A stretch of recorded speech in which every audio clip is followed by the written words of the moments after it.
নমস্কার বন্ধুরা, গল্পের ছলে আড্ডা চ্যানেলে আপনাদের সকলকে স্বাগত। আমাদের আজকের নিবেদন সেই রাতে জমিদার বাড়ি। অনেক জমিদার বাড়ি আছে যার রহস্য আমাদের আজও অজানা, আর সেই সব রহস্য আমাদের আজও ভাবতে বাধ্য করে তাদের অস্তিত্বের কথা। তেমনই এক জমিদার বাড়ির ঘটনা আজ আপনাদের শোনাবো। কে রে ভাই, কি হলো?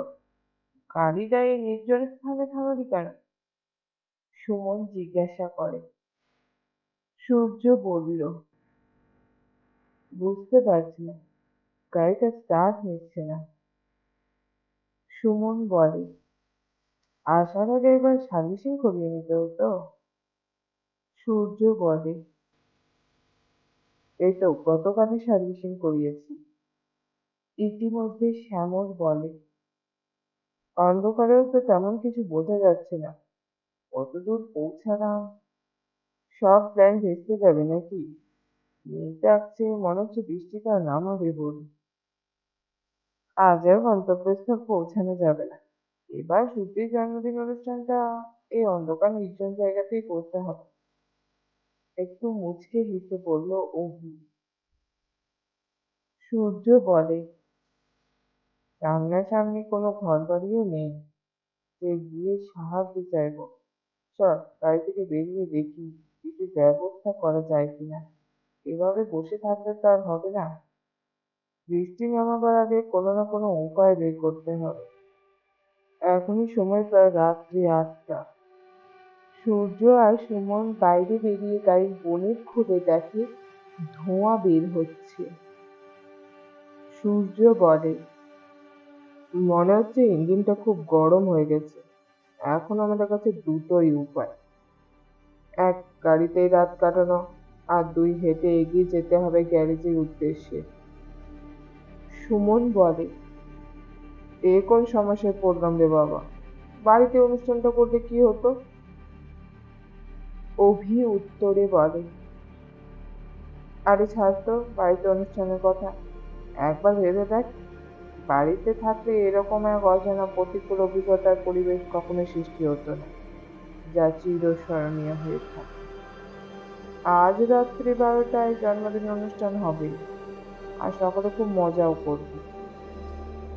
সূর্য বলল, আমি বলি কি, আমরা একটু হেঁটে এগিয়ে দেখি, কিন্তু ভাবছি গাড়িটা এখানে রাখাটা কি ঠিক হবে? শ্যামল বলে, গাড়ি আর কে চুরি করে নিয়ে যাবে, যতক্ষণ না স্টার্ট হয়। কেউ তো কাঁধে করে তুলে নিয়ে যাবে না। আর এমনিতেই রাস্তা দেখে মনে হচ্ছে গ্রাম্য এলাকা, বরং গাড়ি থেকে জিনিসপত্রগুলো সব সাথেই নিয়ে যায়, যদি কোনো ব্যবস্থা হয়।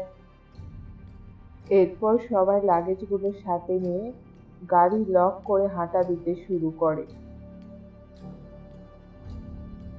কি ভাবছেন, চুপ করে গেলাম কেন? আসলে কি বলুন তো, গল্পের শুরুটা ঠিকমতো বুঝতে পারেনি, তাই সেটা জানাতে ফিরে যেতে হবে দিন ৫ আগেকার ঘটনা। ঘটনাটি ৪ বন্ধু। অফিসে এখন লাঞ্চ আওয়ার। অভি সূর্যকে বলে, এবার তো জন্মদিনে কিছু অন্যরকম ভাবে করতে চাইছি, বাইরে কোথাও, সে গ্রাম্য পরিবেশ হতে আরো ভালো। এমনিতেও অনেকদিন বাইরে কোথাও যাওয়া হয়নি, কাজ কাজ করে একঘেয়েমি লাগছে। জন্মদিনকে ভিত্তি করে একটা ছোট ট্যুরও হয়ে যাবে। উত্তরে সূর্য বলে, বাকি দুজনকেও বলে দেখি তারা কি বলে, সাথে জায়গাটাও তো ঠিক করতে হবে। সন্ধ্যায় মেস বাড়িতে সবাই নিজে নিজের কাজ থেকে ফিরেছে। শ্যামল একটু ফ্রেশ হয়ে হারুদার দোকানে গরম গরম কচুরি আর ঘুগনি আনতে গেল। ও ফিরে আসার পর খাবার খেতে খেতে কোথায় যাওয়া হবে সেই নিয়ে সবার মধ্যে আলোচনা শুরু হলো। সবার কাছে পরামর্শ নেওয়া হয়, কিন্তু মনের মতো গন্তব্যস্থল আর ঠিক হচ্ছিল না। দীর্ঘ চেষ্টার পর ইন্টারনেটে এক গন্তব্যস্থলের উল্লেখ মিলল। কলকাতা থেকে প্রায় 215 কিলোমিটার দূরে অবস্থিত প্রতাপপুর গ্রামে জমিদার প্রতাপ চৌধুরী জমিদার বাড়ি, যা তাদের গন্তব্যস্থল। ফোন নাম্বারটা লিখে নিয়ে অভি ফোন করে। এক মহিলা ফোন ধরে বলেন, স্বাগত, প্রতাপপুর প্যালেস, আপনাকে কিভাবে সাহায্য করতে পারি? অভি বলে, আসলে শুক্র আর শনিবার দুদিন দুটো রুম বুক করতে চাই, রুম পাওয়া যাবে? উত্তরে বলে, হ্যাঁ স্যার, পাওয়া যাবে। অভি বলে, কত টাকা অগ্রিম দিতে হবে? উত্তরে জানায়, তার দরকার পড়বে না। এই বলে ফোন ডিসকানেক্ট করে দেয়। অভিকে সূর্য জিজ্ঞাসা করে, কিরে, কি বললো, রুম পাওয়া যাবে?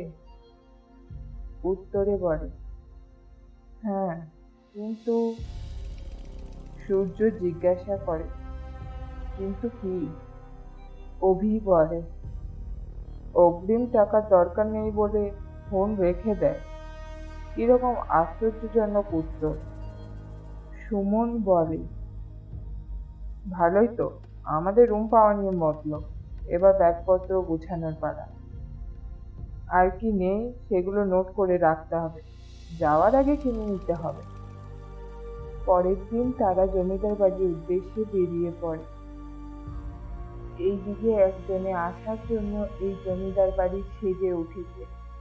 কার জন্য এই জমিদার বাড়ি এত কাল অপেক্ষা করেছে? কি রহস্য লুকিয়ে আছে এই জমিদার বাড়িতে? এমন কোন ঘটনা যা পরিণতি পেতে চলেছে? সুমন ইতিমধ্যে ক্লান্ত হয়ে বলে, উফ, আর কতদূর হাঁটতে হবে? উত্তরে সূর্য বলে, যতক্ষণ না কোনো দোকান বা বাড়ি দেখা যাচ্ছে ততক্ষণ। প্রায় মিনিট 40 পথ অতিক্রম করার পর একটা দোকান দেখতে পায় ওরা। সুমন মনে মনে খুব খুশি। দোকানটি মিষ্টি। দোকানে পৌঁছে শ্যামল বলল, সামনাসামনি কোনো গ্যারেজ আছে? উত্তরে দোকানদার জানায়, সামনে কোনো গ্যারেজ নাই বাবু, আরো কিছুটা পথ যাওয়ার পর একটা মেকানিকের বাড়ি দিতে পারে। সময় এখন 9টা 10। সবার খিদে পেয়ে গেছে। গন্তব্যস্থলে কতক্ষণে পৌঁছাবো কেউ জানি না, তাই এখানে হালকা কিছু খেয়ে নিলে ভালো হয়, বলল অভি। সবাই নিজের নিজের পছন্দ মতো অর্ডার দিয়ে অপেক্ষা করছে। তখন শ্যামল দোকানদারকে জিজ্ঞাসা করে, আচ্ছা দাদা, আপনার কাছে মেকানিকের যোগাযোগের নাম্বার আছে? উত্তরে বলে, একটু দাঁড়ান বাবু, দিচ্ছি। এই বলে সে ছোট্ট ডায়েরি বের করে পাতা উল্টে দেখে নাম্বার দেয়। সাথে সাথেই সুমন ফোন করে। সূর্য জিজ্ঞাসা করে, দাদা, এখান থেকে প্রতাপপুর কত দূরে? দোকানদার জিজ্ঞাসা করে, প্রতাপপুর কার বাড়ি যাবে? সূর্য বলে, কারোর বাড়ি না, আসলে প্রতাপপুর জমিদার বাড়ি যাব, আমরা বেড়াতে এসেছি।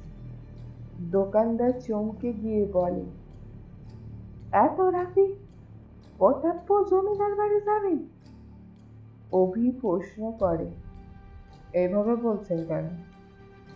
উত্তরে জানায়, ওই জমিদার বাড়ি ভবিষ্যৎ, ওই বাড়ির ধারে কাছে কেউ যায়নি।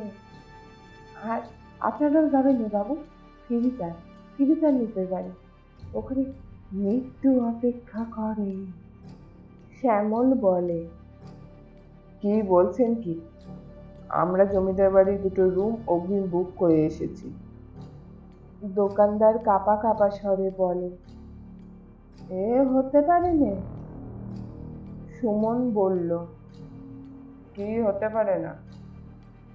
তখন অভি আস্তে আস্তে বলে, মনে হচ্ছে আমাদের মনে ভয় ঢুকিয়ে আমাদেরকে ফেরানোর চেষ্টা করছে, নিশ্চয়ই কিছু খারাপ মতলব আছে। এর কোনো কথা কান দেওয়ার দরকার নেই।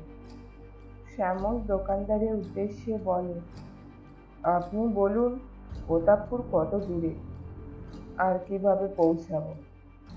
উত্তরে বলে, আপনারা তো গাড়ি নিয়ে এসেছেন, এই দিক দিয়ে রাস্তা নাই, আর একটু পথ পেরিয়ে গেলে খেয়া ঘাট, সেইখান থেকে আপনাদের খেয়াই পার হতে হবে। নদীর ওই পার প্রতাপপুর গ্রাম। সুমন বলে উঠল, দাদা সামনে কোথাও থাকার জায়গা পাওয়া যাবে, মানে হোটেল বা লজ? এইখানে থাকার কোনো ব্যবস্থা নেই, বলল দোকানদার। সূর্য দোকানদারকে জিজ্ঞাসা করে, আমার গাড়িটা খারাপ হয়ে পড়ে আছে, গাড়ির কোনো ব্যবস্থা হবে? দোকানদার বলে, মেকানিককে বলে দেবে আমার কর্মচারীদের সাথে নিয়ে গাড়িটা কোনোভাবে আমার দোকান পর্যন্ত আনার ব্যবস্থা করতে। আমার কর্মচারীরা দোকানেই থাকে, অসুবিধে হবে না, সকালে গ্যারেজ পাঠানোর ব্যবস্থা করে দেবে। সূর্য ইতিমধ্যে দোকানদারের বিল মিটিয়ে কিছু টাকা অতিরিক্ত দিল কর্মচারী ও গ্যারেজের খরচ বাবদ। অভি দোকানদারকে জিজ্ঞাসা করে, এখন ওপারে যাওয়ার খেয়া পাওয়া যাবে? উত্তরে বলে, এত রাতে আর নাও পাওয়া যেতে পারে, রাত 10টাতে শেষ খেয়া। এমনি তো মেঘলা আকাশ, তখন বৃষ্টি শুরু হতে পারে। শ্যামল বলল, আর দেরি করে লাভ নেই, তাড়াতাড়ি পৌঁছাতে হবে। সবাই তাড়াহুড়ো করে এগিয়ে যেতে শুরু করে খেয়াঘাটের উদ্দেশ্যে। চারিদিকে ঘুটঘুটে অন্ধকার, মাঝে মাঝে বিদ্যুৎ চমকাচ্ছে। খেয়াঘাটের সামনে পৌঁছে দেখে পাড়ে কোনো নৌকা নেই। অপেক্ষায় থাকে সকলে। সময় এখন রাত 11টা। দু এক ফোঁটা করে বৃষ্টি পড়তে শুরু করেছে। অভি বলে উঠল, ওই দেখ, দূরে নদীর মাঝে আলো দেখা যাচ্ছে, মনে হয় নৌকা আসছে।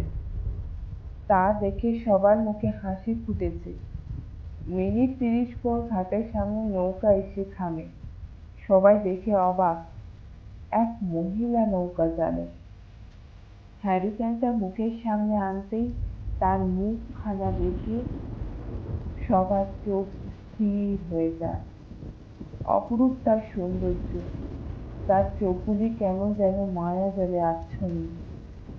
সকলের মনে সন্দেহের জোয়ার উঠেছে, কিন্তু উপায় নেই, বৃষ্টি শুরু হয়েছে। তাকে সূর্য জিজ্ঞাসা করে, ওই পারে যাবে? কত নেবে? উত্তরে বলে, হ্যাঁ বাবু, যাব, 200 টাকা নেব। এরপর সকলে ওঠে নৌকায়। চারিদিক নিস্তব্ধ ও অন্ধকার, মাঝে মধ্যে আকাশে বিদ্যুৎ চমকাচ্ছে। ঝিরিঝিরি করে বৃষ্টি হয়েই চলেছে, সাথে জলের ঢেউয়ে দুলছে নৌকা। বাঁশ ও বেত দিয়ে ঘরের মতো ছাউনিও আছে নৌকায়, আর সেখানে চলছে টিমটিম করে হ্যারিকেনের আলো। সৃষ্টি হয়েছে এক অনন্য পরিবেশে। অভি সূর্যকে বলে, এবার তাহলে জন্মদিনটা নৌকায় পালন হবে। শ্যামল বলল, দেখ সূর্য, এরকম অভিজ্ঞতা বাড়িতে কখনোই পাওয়া যেত না। সাথে অভির কাছ থেকে শুনবো ভূতের গল্প। সূর্য মহিলা চালককে জিজ্ঞাসা করে, আচ্ছা তোমার নাম কি? উত্তরে বলে, মন্দিরা। সূর্য আবার জিজ্ঞাসা করে, এত রাত পর্যন্ত নৌকা চালাও, ভয় লাগে না? মন্দিরা মুচকে হেসে বলে, ভয়? সেটা আবার কি? তার উত্তরে সূর্য একটু আশ্চর্য হলো। সূর্য বলল, তুমি বৃষ্টিতে ভিজে ভিজে নৌকা চালাচ্ছ, তোমার শরীর খারাপ করবে তো? উত্তরে বলে, অযথা আপনি আমাকে নিয়ে ভাবছেন, আমার কিচ্ছু হবে না, অভ্যাস আছে। ইতিমধ্যে রাত্রি 12টা। এরপর ক্যারি ব্যাগে কেকের বক্স থেকে কেক বের করে মোমবাতি জ্বালিয়ে সেলিব্রেশন শুরু। শ্যামল মন্দিরাকে কেক দিতে গেলে সে বলে, আমি এইসব পছন্দ করি না। শ্যামল বলে, অভি, এবার শুরু কর, তোর সাথে ঘটেছে এমন কোনো ভৌতিক গল্প। সুমন শ্যামলকে বলে, এত রাতে আবার ভূতের গল্প কেন? এমনিতেও গন্তব্যস্থল পৌঁছানি, এই সময় এসব আলোচনা ঠিক না।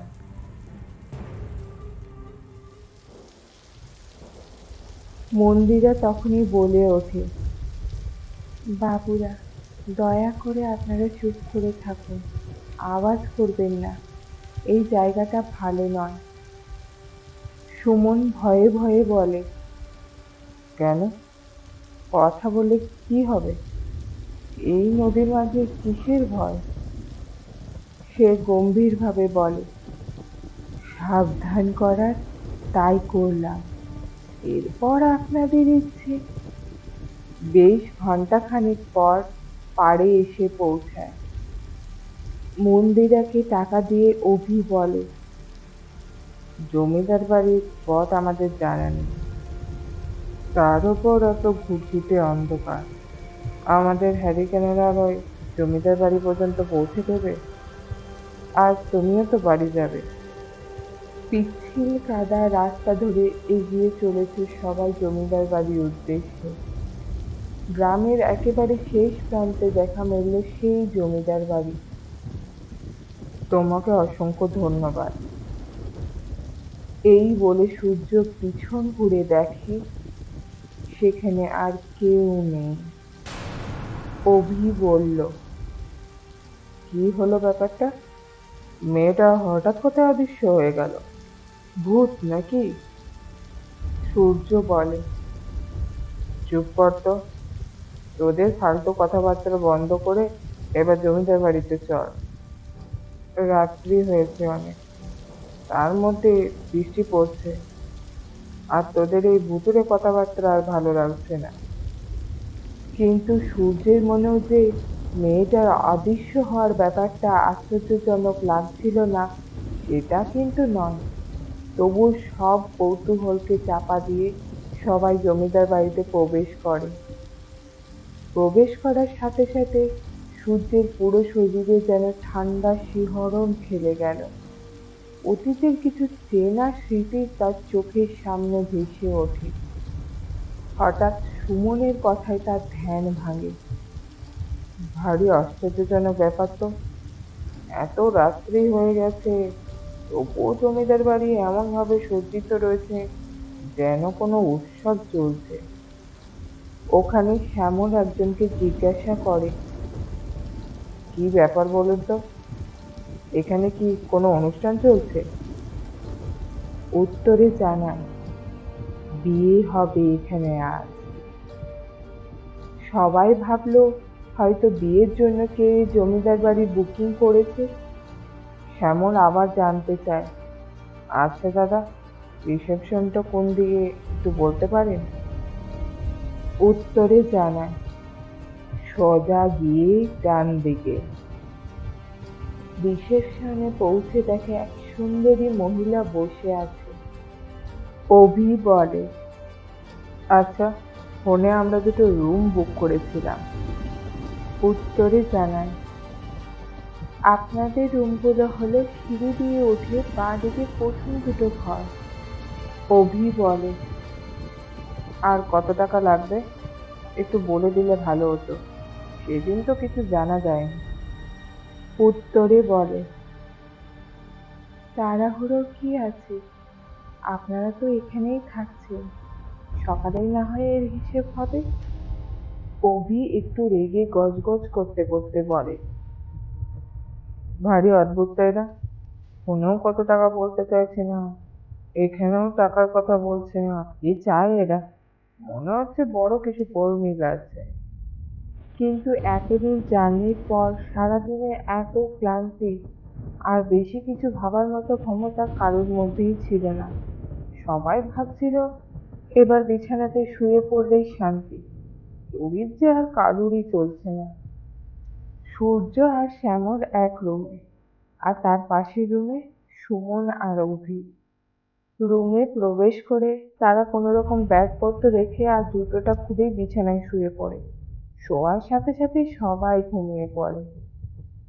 কিছুক্ষণ পর এক মন্ত্র উচ্চারণ সূর্যের কানে ভেসে আসে, আর তার সাথে একজনের চেনা কণ্ঠস্বর, সূর্য এসো আমার কাছে, আর কত বছর অপেক্ষা করবো তোমার জন্য, এসো আমার কাছে।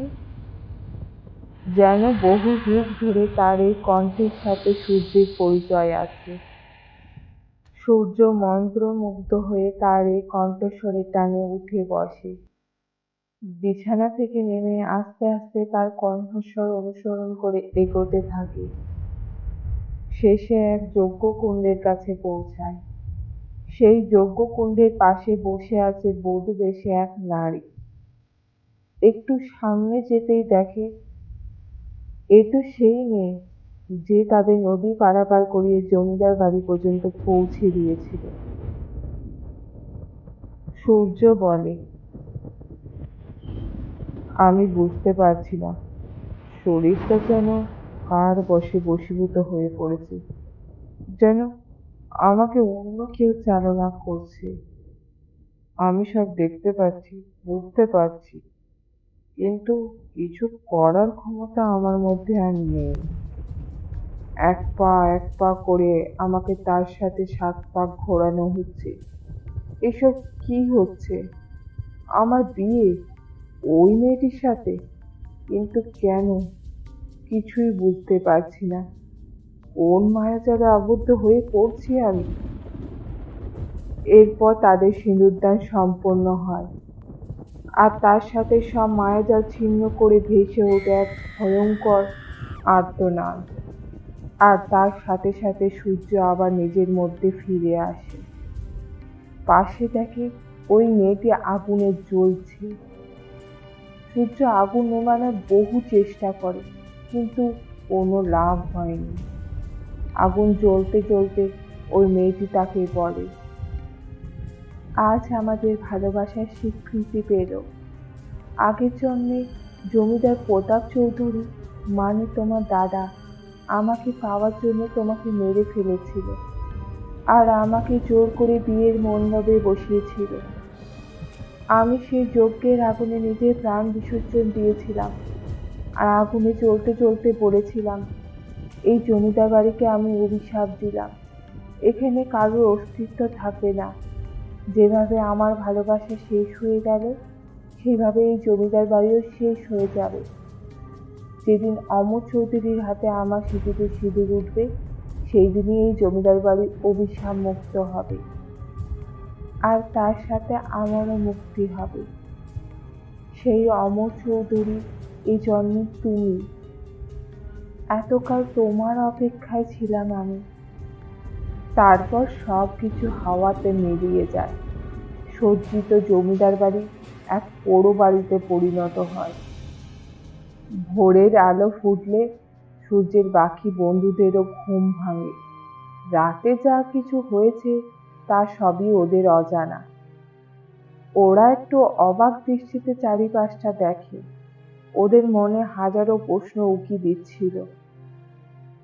ওদের সূর্য বলে, চল ফিরে যা, যেতে যেতে সব ঘটনা তোদের খুলে বলবো।